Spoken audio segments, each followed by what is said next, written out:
N'oubliez pas de vous abonner et activer la cloche de notification.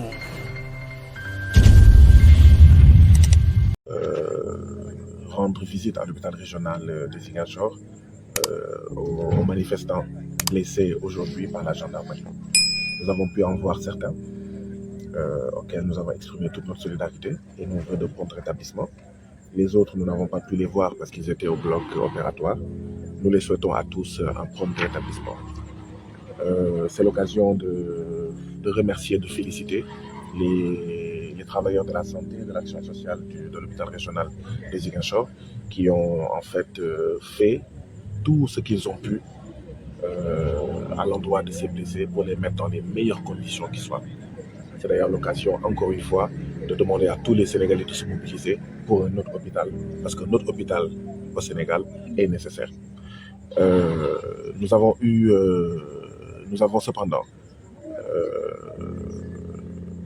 devons cependant vous annoncer la triste nouvelle du rappel à Dieu d'un manifestant, d'un de nos frères du nom de Idrissa Goudiaby.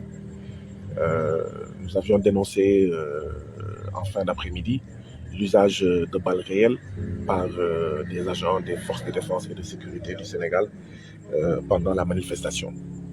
Il semble que la réussite de la belle manifestation de Bignona, Oussouye et Ziguinchor qui a été organisée ici et qui est un cas d'école aujourd'hui pour tout le Sénégal, tout le monde, tous les Sénégalais, ici au Sénégal et dans la diaspora, ont magnifié cette belle manifestation d'aujourd'hui où femmes, jeunes ont communié au son des chants des femmes, notamment du bois sacré.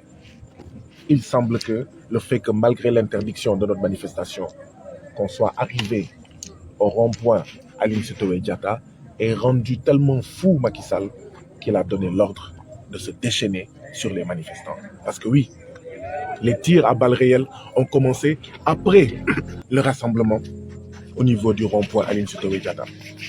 Et donc, ces balles réelles qui ont été tirées ont eu à blesser en fait des manifestants.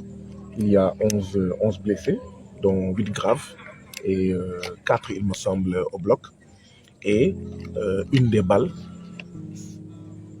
issue de la répression lâche et sanglante du président Macky Sall a eu pour conséquence le rappel à Dieu de notre regretté Idrissa Goudiaby. Nous présentons nos condoléances à la famille d'Idrissa Goudiaby. Idrissa Goudiaby, que ton âme repose en paix, que Dieu t'accueille au paradis. Mais également que l'âme de celui que nous avons perdu également à Bignona repose en paix, de celui Abdoulaye Diatta, celui également que nous avons perdu à Dakar, que leur âme à tous les trois repose en paix et que Dieu les accueille tous en son paradis. Mais nous disons également plus jamais ça. Ça fait des années que nous disons plus jamais ça, en essayant de sensibiliser le président Macky Sall, en lui disant que quand il permet à ses forces, à certains agents des forces de défense et de sécurité d'assassiner des citoyens sans qu'il y ait enquête, sans qu'il y ait sanction, sans qu'il y ait jugement, c'est comme s'il donnait à tous les agents des forces de défense et de sécurité un permis d'assassiner, un permis de tuer. C'est ce permis de tuer-là qui a été utilisé aujourd'hui et qui a tué Abdoulaye Diatta, qui a tué Idrissa Goudiaby et qui a tué à Dakar. Mais ça, c'est également le résultat du système du président Macky Sall, qui a besoin de rassurer certains agents des forces de défense et de sécurité, de les rassurer de leur impunité pour pouvoir leur faire un sale boulot, pour pouvoir les encourager à casser, écraser, piétiner, assassiner, tuer du manifestant. Et donc, nous présentons nos condoléances à la nation tout entière. Et nous disons au président Macky Sall que malgré ces manipulations, l'utilisation politicienne de la crise casamançaise, la manipulation honteuse et exécrable et infecte du concept de rebelle qu'il met sur le front de toutes les populations de la Casamance. Malgré sa posture consistant à faire parfois en Casamance ce qu'ils n'osent pas faire ailleurs. Comme si les habitants de la Casamance étaient des canards sauvages, mais sur lesquels on pouvait tirer tel un chasseur. Malgré cette posture de pyromane, malgré cette posture rancunière et revancharde du président Macky Sall, comme pour punir les Casamançais d'avoir donné la majorité à un camp politique, à un homme politique, à un parti politique autre que lui, autre que son camp, autre que son parti. En réalité, c'est comme s'il continuait à punir la Casamance en faisant ici des choses qui se voient rarement, en expérimentant ici des choses qui sont après faites ailleurs. Malgré tout cela,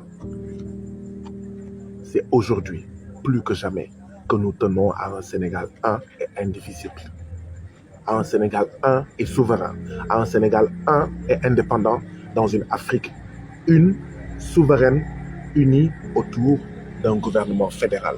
Je sais que la tristesse est forte, je sais que la colère est forte, je sais que l'envie peut être forte d'aller dans tous les sens. Mais quelles que soient les manipulations du président Macky Sall, tenons bon, accrochons-nous à ce Sénégal un et indivisible, qui ne nous suffit même pas.